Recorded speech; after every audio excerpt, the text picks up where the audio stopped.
Pikmin! Pikmin! Pikmin! Unless you're ride or die for Nintendo or a literal child, there's a strong possibility you missed Pikmin 4 when it came out back in July, or even Pikmin 3 like 10 years ago because you're probably part of my age demographic and you probably play games more like these.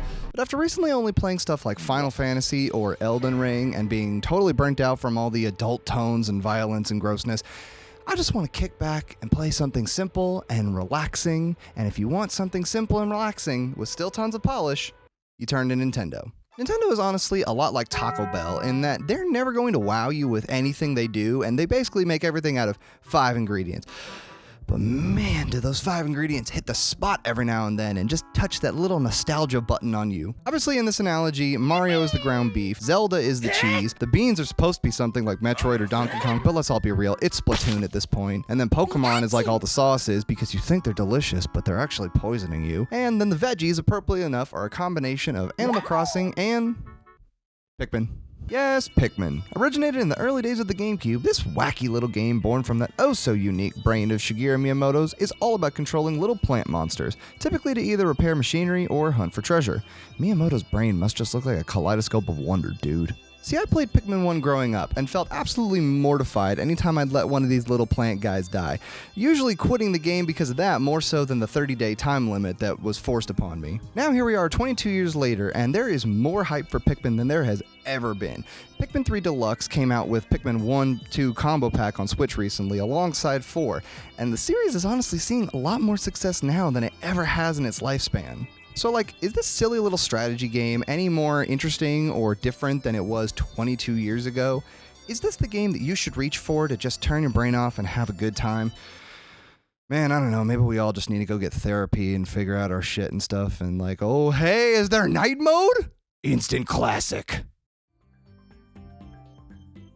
Psst, I've got a secret type of Pikmin that you can unlock if you subscribe. It's the YouTuber Pikmin. It rants at enemies until they unalive themselves. Go subscribe. So dumb. I think this section's title really speaks for itself. Pikmin is not complicated. It's fundamentally had the same mechanics for every single game. And there ain't nothing wrong with that. I'm fine with this. Crash land on a planet? Well, let's go ahead and pluck these sentient ant plant things called Pikmin out of the ground and chuck them at crazy pimple Pokemon bugs. Red is fire and strong. Yellow is electric and good at digging. Blue can swim. Wings can fly. Purple are chonky. Rocks are rocks. Ice freeze. Glow just glow. And white are poison. Pikmin has been captured by the woke mafia. Boycott Pikmin. Why don't the purple Pikmin get off welfare? You throw Pikmin at enemies in large enough quantities and exploit the weaknesses of monsters. Gather resources to bolster your ranks, collect treasure and parts. Rinse and repeat for 22 years, slapping a different coat of paint on each game because they're basically the same thing. That's it, right? Right? No, you're not wrong. You're just an asshole. See, the subtle thing about Pikmin 1 is that if you were the right age when you played it, it turned it into a damn survival horror game. You had 30 days to fix your ship and get the hell out of Dodge, and every day that went by and you lost a little bit more of your army left you sitting there at night thinking, We're all going to die! Fast forward 3 mainline games later, and while every game has done little tweaks to change how you use your resources and work with the Pikmin, it's all fundamentally stayed the same. But Pikmin 4 is still the most divergent of the whole series. Pikmin 1, 30 days, survive or die. Pikmin 2 got rid of the timer, but introduced a partner in Louie. Now you're not surviving, you're treasure hunting. Pikmin 3 returned the timer, but made it dependent upon how efficiently you collect fruits to replenish life support. It's still in the spirit of Pikmin 1, but makes it more dynamic and allows the 3 characters to intertwine, building off the mechanics of prior entries. 4 is different. Instead of being alone or having a small team to work with, you now have this scientific expedition full of space rangers that essentially has an ever-expanding roster of stragglers that you keep saving. You're not roughing it alone on a planet using your survivability and your instincts with an army. You're going on a mission. See, part of the biggest change isn't just the Rescue Corps' existence, but that they work in tandem with you and give you so much stuff. Now, this typically turns me off of games because it's just adding needless superlatives that ruin an otherwise simple gameplay concept. But that being said, I kinda love this stuff. Rush boots make you run faster, upgrades to you and your sweet boy Ochi suits, horns and whistles to command your Pikmin. There's lots of items. Here's a super handy chart from Wikipedia that I think really highlights how Pikmin 4 mechanically is more similar to Pikmin 2 rather than Pikmin 3. And it's not just that they don't have a timer like 1 and 3 do. See, Pikmin 4 and Pikmin 2 are all about using your resources and collecting treasure. But where Pikmin 2 still basically asks you to rely mostly upon your ability to command the Pikmin, Pikmin 4 just throws tons of stuff at you. And normally, again, this would be a bad thing. But I think in this series, you could really be using it to highlight the things about your game if they just get some tweaking. There's sort of an interesting problem with focus here, as you can see from that chart, because Pikmin 4 is essentially serving as a soft series reboot rather than an actual sequel. See, there's like a lot of people online who are talking about how like the story elements don't match up with previous games and why don't they know about the Pikmin anymore, but I really think such conversations are really pointless. Nobody should care about Olimar's timeline and whether or not they've learned about Pikmin or PNF 404. Like, this isn't a canon event Spider-Man. The story does not matter. All of the changes and the important things are in gameplay. So, if the story doesn't matter, and trust me, it really doesn't, then what are the actual changes? Allow me to introduce you to the Leaflings. The Leaflings are to Pikmin 4 what the timer essentially is to Pikmin 1, the villain. And through them, we get the most important component of Pikmin 4, which is Dandori. According to Miyamoto in the 2022 Nintendo Direct and all of their publications leading up to the game's release, Dandori is basically the design philosophy the team has used while designing Pikmin games over the years. But now they've basically made it part of the story. And Dandori is basically described as, quote, organizing tasks strategically and working effectively to execute plans. Now, technically, this game is about a small expedition of explorers going to save Captain Olimar from crash landing on PNF 404. And while classically the threat of dying from the lack of oxygen or all the monsters running around used to be the biggest part of the game, now it's all about how the Leaflings are people who have been turned into these plant-like creatures who are obsessed with using their resources correctly, or more appropriately, Dandori. These Leaflings are essentially high-level Pikmin players, and the game is about overcoming them to rescue your companions, which makes this all about your skill as a player as it always has. Again, I'm fine with this. But the additions to this game are noticeable, and because they stand out so much, it's easy to see the flaws. They're gonna need a little work. Also, you'll notice everything I'm talking about is essentially from the first half of the game, because I don't want to spoil anything about the second half, but that in and of itself is a criticism. Let's start with Ochi, because I don't have too much to complain about with this little guy. The inclusion of Ochi is honestly fantastic, and I much prefer him over some sort of like partner system or other captains that all have basically the same skills. See, what makes Ochi so great is that he is focused on complementary skills, not unlike your Pikmin, but you have more control over him. He does all the complementary stuff like exploring new areas, digging for treasure, and transporting treasure or monsters back for resources, or even clearing paths. He does the same thing that Pikmin do, but because you have control over him, it makes him more fun. If I could nitpick and say like the one thing I really have a problem with Ochi on, it's just the infinite rush ability, which, you know, you get to level up his abilities throughout the game, but you don't unlock the infinite rush or the ability to dash forward at full speed until you've unlocked every single skill, and that just seems a little excessive. Another new component is night mode. Unthinkable in previous installments, now you can go out on missions At night. defend towers to collect medicine, At night. discover new glow Pikmin, At night. and even fight monsters? At night. Oh. Well, hey, that was kind of easy. Wait, isn't the whole point of nighttime in this universe that it's almost impossible to survive?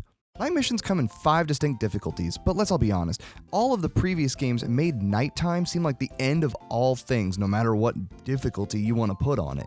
Your Pikmin will die when the sun goes down, those games said. Here, however, you not only breeze through all of the night missions with difficulties of 1, 2, even 3, but you only use glow Pikmin, which are never useful during the day even though you get them as an option. And even at night, they're so distinctly different that they feel so disconnected.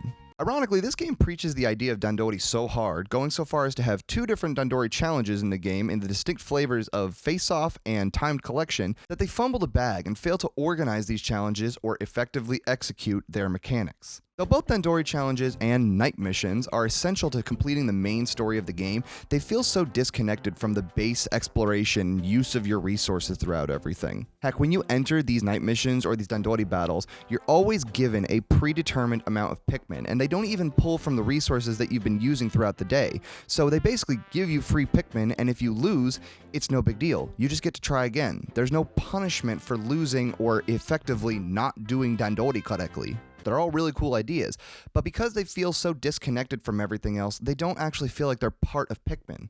They feel like mini games. Now again, that doesn't mean this game is bad or these additions were bad ideas. You might think they need to make a new game to properly implement these mechanics, and they probably will based on what I've seen, but you don't even really need to. There's a way you could salvage this game and still give all these ideas a proper coat of paint. All it needs is a little Dandori. I can fix that.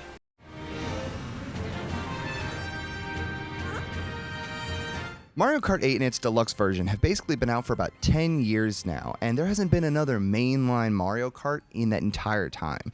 The DLC for it has sold astronomically well, and Nintendo knows that they don't need to make a new game every 2 to 3 years like they did back in the GameCube days. Now, Pikmin 3 also came out about 10 years ago, and after about a decade of silence, Pikmin 4 has essentially laid the groundwork for this series to catapult into space financially. For reference, through just a couple of months now, Pikmin 4 has already sold over 800,000 copies, and with the holiday season coming up soon, they're bound to actually blast into the millions and probably outsell the original 1, 2, and 3 Pikmins by a landslide. Not to mention the fact that Pikmin 3 Deluxe and Pikmin 2 and 1 Combo Pack are still out. Pikmin is here to stay, and Pikmin 4 is going to be the most successful title to date. That's all really good news for Nintendo. But I think it's important for us all to pay attention to how they continue this franchise, because with the Switch now officially more profitable than the legendary Wii, Nintendo is in a position of unprecedented power that they haven't really had since the 90s. It will be very easy to lose the ball at the goal line if they try to pump out franchises too quickly. Pikmin keeps adding mechanics and characters each game to the point that, again, this is no longer about feeling stranded on a planet. It's not even about survival or the unknown. Hell, so many assets are reused or repurposed from prior games you can't call it the unknown. See, this is where I think Pikmin's new design philosophy really has a problem, because they basically are trying to appeal to younger generations by making the first half of the game, quote-unquote, the easy part. But you have to play through 10 plus hours as an adult or someone who's played it historically to get to what I would consider the fun part of the game. And a lot of the things that I'm going to criticize are much more useful in the second half, including different types of Pikmin, different items, and the characters from all the legacy games that are in there. Night missions, Dandori battles, and the exploration/cooperation with Ochi. They're all new and they're all good. Ultimately, the future just needs to be about merging these new elements together. We could be facing off against rival treasure hunting crews like Borderlands, and basically we could have Dandori challenges that act as territory control over a map. The resources that you're using are basically yours versus theirs in a race for the prize. Hell, then you could turn night missions into these really cool incentives where basically you could choose to do them or not. You could get better Pikmin, interesting monster upgrades, and you could even unlock faster routes to the prize that you're challenging these hunters for. Plus, then they'd actually have a lot of risk reward for that going out into the dangerous nighttime. Let co-op mode, something so unimportant in this game that I haven't even talked about it,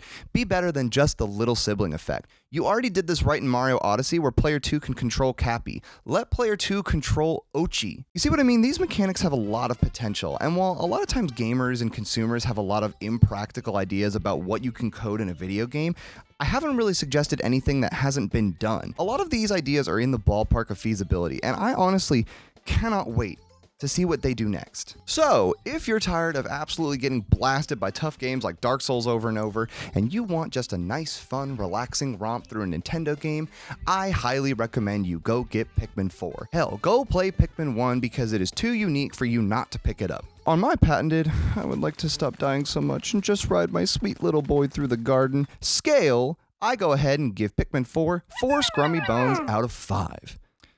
I'm just wondering what Pikmin smell like. Howdy y'all, thank you for watching this baby game video. Please, please, please subscribe, comment, like the video, and share it with any of your friends that like video games. I put a lot of effort into these because it's super fun for me to do, and if you were entertained, then hey, you've probably got great taste, and you should spread it. Anyways, love you, and yeah, subscribe. Pikmin.